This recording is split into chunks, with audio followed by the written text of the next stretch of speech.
Welcome once again guys on my channel. तो आज की वीडियो में हम इंटीरियर ऑफ अ सेट से रिलेटेड कुछ थ्योरम्स करेंगे। ओपन सेट और इंटीरियर पॉइंट और इंटीरियर ऑफ अ सेट मैं आपको प्रीवियस वीडियो में बता चुका हूं, जिसका लिंक मैं आपको डिस्क्रिप्शन में दे दूंगा। तो उसको देखने के बाद ही आप इस वीडियो पर विजिट कीजिएगा। तो इसी कैटेगरी में आज हम आगे बढ़ते हुए करते हैं थ्योरम थर्ड।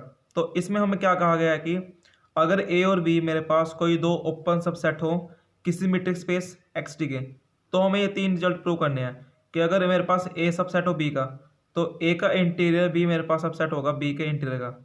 और सेकंड मेरे पास क्या है, अगर ए इंटरसेक्शन बी का हम ले इंटीरियर, तो मेरे पास इक्वल होगा A interior intersection B interior. और थर्ड मेरे पास क्या है, A interior union B interior is a subset of A union B interior. यहाँ पर इक्वालिटी हमारे पास होल्ड नहीं करेगी। सो इसको हम करेंगे one by one. So let start with that first. So हम स्टार्ट करेंगे फर्स्ट वाली से। हमें दिखाना है ए को सबसेट बी का, तो हम यहाँ से कोई एलिमेंट लेंगे और उसको हम प्रूव करेंगे कि वो मेरे पास इसमें है।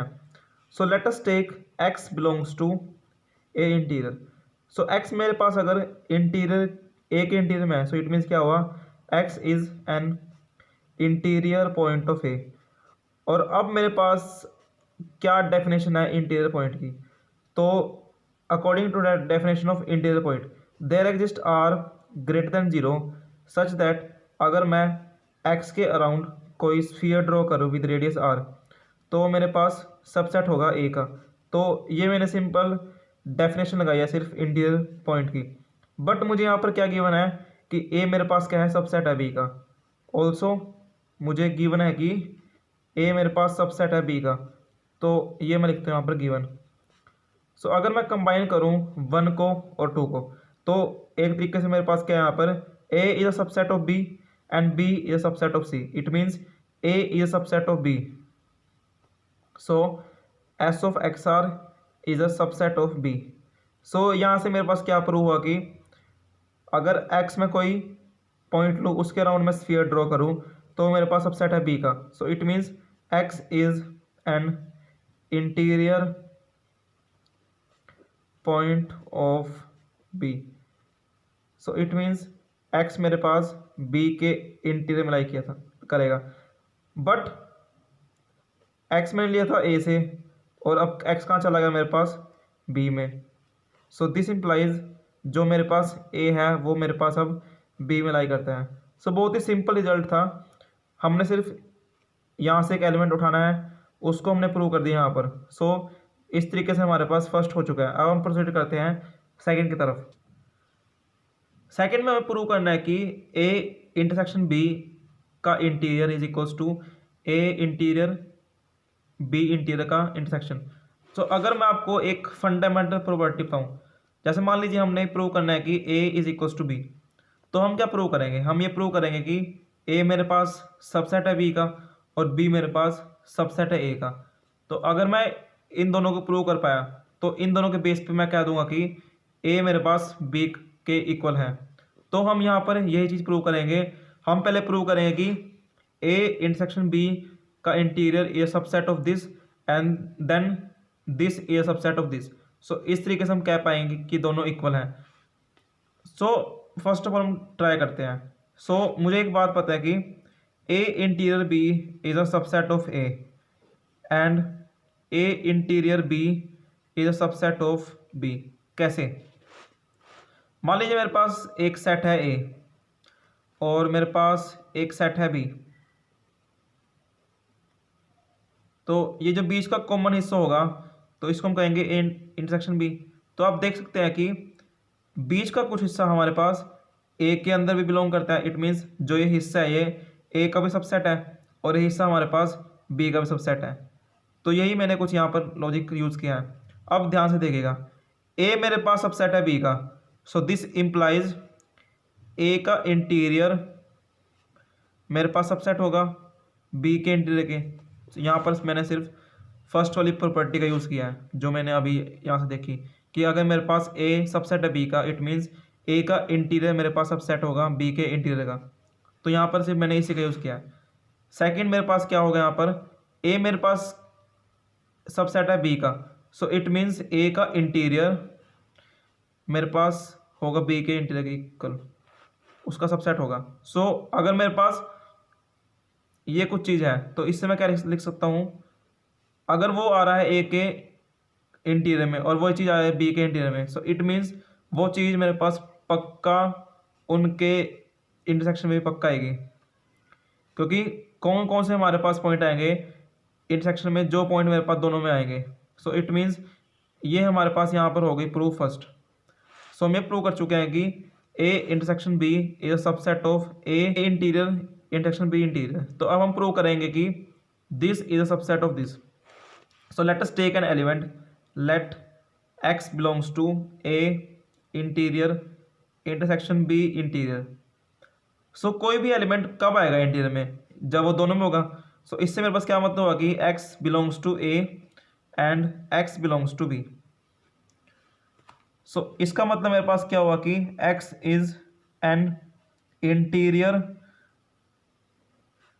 Point of both a and b। अब x मेरे पास a का और b का दोनों का इंटीरियर पॉइंट है। सो इट मीन्स क्या होगा, मेरे पास यहाँ पर दो रेडियस मिलेंगे सच दैट कि अगर मैं x के अराउंड कोई स्फीयर ड्रॉ करूँ विद रेडियस r1 तो वो मुझे मिलेगा a के अंदर, और मैं x के अराउंड कोई स्फीयर ड्रॉ करूँ विद रेडियस r2 तो मुझे मिलेगा b के अंदर। बट प्रॉब्लम क्या है, यहाँ पर हमारे पास यहाँ पर दो रेडियस है और हमें चाहिए कॉमन रेडियस, क्योंकि हमें दिखाना है कि एस एक्स आर कि अगर मैं x के अराउंड कोई स्फीयर ड्रॉ करूँ तो मेरे पास दोनों के आना चाहिए इंटरसेक्शन में। बट ये तो R1 के लिए मेरे पास आ रहा है वो A में और R2 के लिए मेरे पास आ रहा है वो B में। तो अब हमें यहाँ पर एक कॉमन रेडियस ड्रॉ करनी पड़ेगी। सो कॉमन रेडियस का मैंने तरीका आपको पिछली वीडियो में एक्सप्लेन कर चुका हूँ, उसका लिंक मैं आपको डिस्क्रिप्शन दे दूंगा, तो आप वहाँ जाकर उस वीडियो को पक्का देख कर आइएगा। तो कॉमन रेडियस का मेरे पास क्या तरीका होगा, मैं यहाँ पर डिफाइन करूँगा R, जो कि इन रेडियस का होगा मिनिमम। मिनिमम क्यों, क्योंकि जो इन दोनों में से मिनिमम होगा वही रेडियस वही स्फीयर हमारे पास दोनों के अंदर होगा। सो इसलिए मैंने यहाँ पर R को डिफाइन किया। सो अगर मैं यहाँ लिखूँ S X R means X के अराउंड मैंने कोई स्फीयर ड्रॉ करा विद R रेडियस, तो ये जो मेरे पास रेडियस है R रेडियस, तो मेरे पास दोनों स्फीयर के अंदर होगा। क्यों, मान लीजिए मेरे पास ये R1 है, ये मेरे पास R2 रेडियस है सेकेंड, तो मैंने इसमें क्या मानना है कि R is minimum R1 R2 means जो R रेडियस का स्फीयर है मेरे पास वो R1 और R2 के अंदर पक्का होगा। इट मीन्स जो स्फीयर ड्रॉ करा है मैंने ये मेरे पास R1 के भी अंदर होगा, और R1 मुझे चल रहा है पता है किसके अंदर कंटेन है, A के अंदर। सो अगर मैं बात करूं अल्टीमेटली तो मेरे पास एस एक्स आर मेरे पास A से बिलोंग करता है, और मेरे पास जो ये स्फीयर है वो एस एक्स आर टू के अंदर भी बिलोंग करता है, और जो मेरे पास बिलोंग करता है B से। सो अल्टीमेटली यहाँ भी मैं कह सकता हूँ कि S of X R is contain in B। तो आप देख सकते हैं कि हमें एक ऐसा स्फीयर मिल चुका है जो A और B दोनों के अंदर है। अगर वो A और B दोनों के अंदर है इट मीन्स वो उनके इंटरसेक्शन में भी पक्का आएगा। सो मैंने कोई पॉइंट लिया था x, उसके अराउंड मैंने स्फीयर ड्रॉ कर दिया इस इंटरसेक्शन में, तो इट मीन्स मेरे पास क्या हुआ कि भाई x is an interior point of A intersection B। सो इससे मेरे पास ये प्रूव होगा कि x मेरे पास बिलोंग करता है A इंटरसेक्शन B से, इसके इंटीरियर से। बट x तो मैंने लिया था A इंटीरियर और B इंटीरियर के इंटरसेक्शन से, और मेरे पास ये कहाँ पहुँच चुका है A इंटरसेक्शन B के इंटीरियर में। सो यहाँ से मैं कह सकता हूँ कि A interior intersection B interior is a subset of A intersection B का इंटीरियर। तो अगर मैं फर्स्ट और सेकंड मेरे पास ये रही और फर्स्ट मेरे पास रही ये इक्वेशन, तो अगर मैं इन दोनों को करूँ कंबाइन तो मुझे क्या मिलेगा, बाय 1 and 2। सो मुझे यहाँ से क्या मिल चुका है, A interior intersection B interior is equal to A intersection B का इंटीरियर। तो यही हमें प्रूव करना था। अब हम मूव करते हैं नेक्स्ट की तरफ। मुझे थर्ड रिजल्ट में प्रूव करना है कि A interior union B interior is a subset of A union B interior. तो बिल्कुल सेम रिजल्ट है, कोई बड़ी बात नहीं है। अब मुझे ये बात पता है कि जो मेरे पास ए है वो मेरे पास होता है सबसेट ए यूनियन बी का, और मेरे पास जो बी है वो मेरे पास होता है ए यूनियन बी का सबसेट। तो अब मैं यहाँ पे क्या यूज़ करूँगा, फर्स्ट जो हमने अभी प्रूव किया है, अगर मेरे पास ए सबसेट है बी का, सो इट मीन्स जो मेरे पास ए का इंटीरियर है वो मेरे पास होगा सबसेट बी के इंटीरियर का, और बी मेरे पास यहाँ पर ही है, तो सिर्फ मैंने कुछ नहीं किया। सिमिलरली ए मेरे पास किसका सबसेट है, बी का, सो इट मीन्स ए का सबसेट इज ए का interior is subset of B का इंटीरियर। अगर कोई चीज़ ए और बी दोनों के इंटीरियर में आ रही है तो इट मीन्स वो उन दोनों के इंटीरियर के यूनियन में भी आएगी, वो तो ऑब्वियस है। तो इन दोनों में क्या कह सकता हूँ कि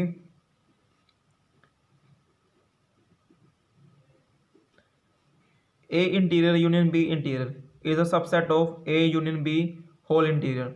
तो हमें ये प्रूव करना था। अब हम प्रूव करेंगे कि यहाँ पर इक्वलिटी होल्ड नहीं करती। It means A interior union B interior can never be equal to A union B interior. अब इसके लिए हम लेते हैं example, equality does not hold. इसको हम प्रूव करेंगे बाय टेकिंग एन एग्जांपल।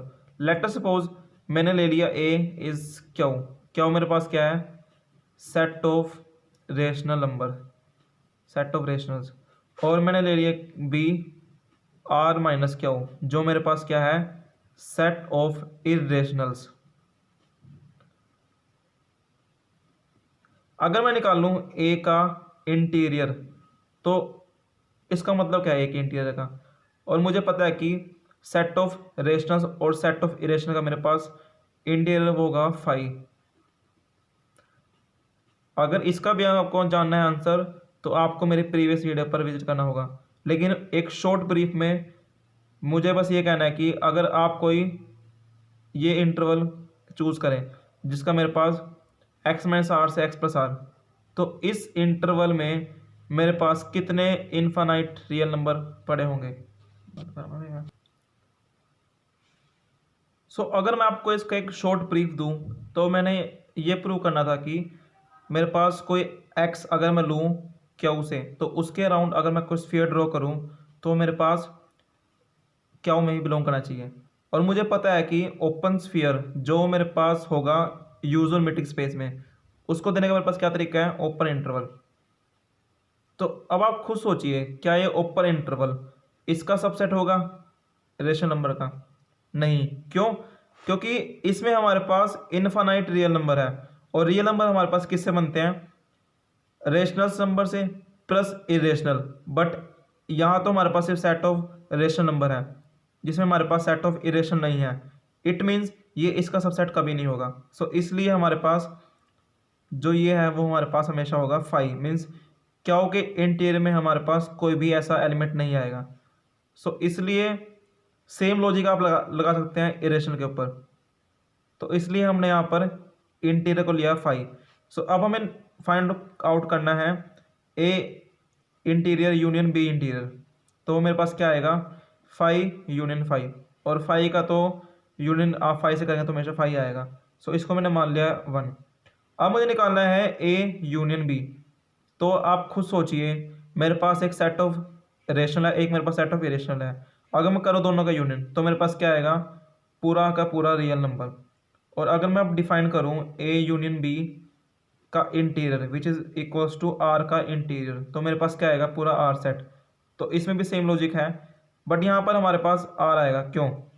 क्योंकि अब आप खुद सोचिए, अगर मेरे पास आर एक्स मेरे पास बिलोंग करेगा आर से, तो उसके अराउंड अगर मैं स्फीयर ड्रॉ करूँ तो उसमें मेरे पास infinite number of real number है, और infinite number of real number मेरे पास आर में तो पक्का होंगे, क्योंकि आर भी मेरे पास सेट ऑफ रियल है और वो उसका सबसेट है, तो उसमें तो पक्का है चीज़ वो। तो बस यही कुछ लिखा है मैंने यहाँ पर। इट मीन्स अगर आप करें कंपेयर अब 1 और 2 को, तो आप देख सकते हैं कि ये दोनों इक्वल नहीं है। इसलिए इन दोनों में कभी भी इक्वलिटी होल्ड नहीं करेगी, ए यूनियन बी। तो ये 3 मोस्ट इंपॉर्टेंट रिजल्ट हैं जो आपको करने आने चाहिए। तो फ्रेंड्स अब आती है हमारे पास नेक्स्ट थ्योरम, जिसमें हमें प्रूव करना है कि every open sphere is an open set. Means her open sphere मेरे पास एक ओपन सेट होगा। तो इसको प्रूव करने के लिए आपको सबसे पहले गिवन लिखना होगा, उसके बाद आपको एक सेट एज्यूम करना पड़ेगा उस मीट्रिक स्पेस में। Then we will prove that that open sphere is an open set. तो जो हमें गिवन है उसको पहले हम लिखते हैं। सो फ्रेंड्स, एज यूजुअल हमने लिखा first of all let x D be a metric space. अब हमें एक स्फीयर मानना पड़ेगा जो मेरे पास होगा ओपन स्फीयर, किसमें, उस मीट्रिक स्पेस एक्स डी में। अब मुझे क्या प्रूव करना है, मुझे ये प्रूव करना है कि S of X R is an open set. तो इसको क्या कैसे करेंगे प्रूव हम।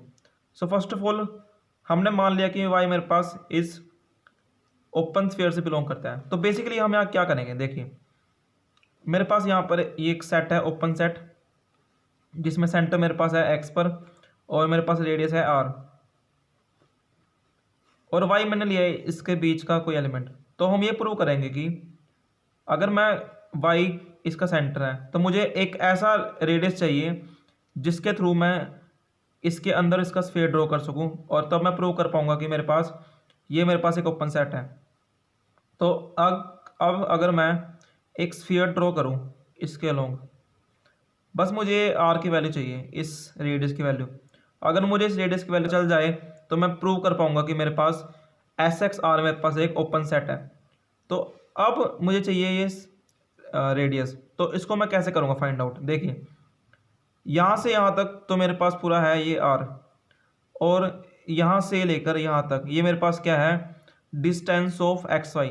तो अगर लेट अस सपोज मैंने इसका रेडियस मान लिया डेल्टा, तो अगर मैं रेडियस में से अगर मैं डिस्टेंस कर दूं माइनस एक्स और वाई के बीच का, और रेडियस मेरे पास क्या है, पॉजिटिव है, और डी ऑफ एक्स वाई भी मेरे पास क्या है, पॉजिटिव है। तो इट मीन्स ये क्वांटिटी मेरे पास जीरो से बड़ी होगी। तो बस हम इसी का यूज़ करेंगे इसको प्रूव करने के लिए। हमें बस अब ये शो करना है कि we need to show that, अगर हमें इसको करना है prove open sphere, we need to show that कि जो मेरे पास एक स्फीयर बनाऊंगा मैं, जिसका मेरे पास सेंटर होगा वाई पर और उसका मेरे पास होगा रेडियस डेल्टा। तो मेरे पास इस स्फीयर जिसका मेरे पास सेंटर है एक्स, जिसका मेरे पास रेडियस है आर, वो उसके अंदर बिलोंग करता है। It means this is subset of this. तो और मुझे यहाँ पर एक बात भी पता है कि अगर वाई मेरे पास बिलोंग कर रहा है एस ऑफ एक्स आर से, so it means distance between X and Y is less than R with the definition of open set. तो बस अब हमें प्रूव करना है कि A is subset of B. तो कैसे करेंगे, हम यहाँ से एक एलिमेंट लेंगे और उसको हम प्रूव कर दें कि वो इसके अंदर है। सो इस तरीके से हम प्रूव कर पाएंगे कि मेरे पास open sphere with radius R and centre at X is an open set. So let us suppose मैं मानता हूँ कि जेड मेरे पास क्या है, इस ओपन स्फीयर से बिलोंग करता है। सो इसका मतलब क्या हुआ, जो मेरे पास डिस्टेंस है जेड और वाई का वो मेरे पास डेल्टा से छोटा है। अब हमें क्या प्रूव करना है, हमें प्रूव करना है कि जेड मेरे पास इस ओपन स्फीयर में है। मुझे क्या प्रूव करना है कि जेड मेरे पास इस ओपन स्फीयर में आएगा। तो वो मैं कैसे प्रूव कर पाऊंगा, अगर मैं प्रूव कर पाऊँ कि D of Z X is less than R, means distance between Z and X मेरे पास आर से छोटा होगा। तो अब मैं इसके ऊपर फोकस करूँगा। तो मुझे निकालना है यहाँ से डी ऑफ जेड एक्स, मुझे आर के लेस देन दिखाना है। तो मैं कैसे करूँगा, देखिए। सो लेट अस सपोज, अब मैं सपोज करता हूँ डी ऑफ जेड एक्स। तो अब मैं यूज़ करूँगा यहाँ पर ट्रायंगुलर इनइक्वालिटी का, which is fourth property of metric space. तो उसके अकॉर्डिंग मेरे पास क्या है, डी ऑफ जेड एक्स, अगर मैं इसके अंदर कोई पॉइंट कर दूँ introduce, D of Z Y, मैंने यहाँ पर वाई पॉइंट इंट्रोड्यूस कर दिया है। तो अब देखिए मेरे पास डी ऑफ जेड वाई का मेरे पास क्या है, डिस्टेंस लेस देन डेल्टा। तो less than delta plus D of Y X को मैं लिख सकता हूँ डी ऑफ एक्स वाई, कैसे, बाय सिमेट्रिसिटी। तो अब देखिए delta plus D of X Y, इसको मैं अगर चेक करूँ 1 से, इसको मैं चेक करूँ अगर इस इक्वेशन नंबर, इसको मान लीजिए मैं लेता हूँ स्टार। तो अब देखिए delta plus D of X Y is equal to R. तो क्या मैं कह सकता हूँ कि मेरे पास आर के इक्वल होगा। So D of Z X is less than R. So इस तरीके से मैं क्या शो कर पाया कि जो मेरे पास जेड है वो इस स्फीयर के अंदर बिलोंग करेगा। तो अगर वो इस स्फीयर के अंदर बिलोंग कर रहा है तो इट मीन्स मेरे पास क्या हुआ कि डी ऑफ वाई। सो इसका मतलब मेरे पास क्या हुआ कि हमने जेड कहाँ से लिया था, इस स्फीयर से जिसका मेरे पास सेंटर था वाई पर और उसका रेडियस मेरे पास था डेल्टा। और मेरे पास अब कहाँ पहुँच चुका है, ये जेड मेरे पास कहाँ पहुँच चुका है, एस ऑफ एक्स आर में। तो यहाँ से मैं कह सकता हूँ कि जो मेरे पास एस ऑफ वाई डेल्टा है वो मेरे पास एस ऑफ एक्स आर में है। और मुझे यही शो करना था in order to show that S X R is an open set. तो इसको बेस पे मैं कह सकता हूँ कि मेरे पास जो एस ऑफ एक्स आर है वो मेरे पास एक ओपन सेट है। सो फ्रेंड्स, आज की वीडियो के लिए सिर्फ इतना ही। मिलते हैं नेक्स्ट वीडियो में। Till then bye bye and have a good day.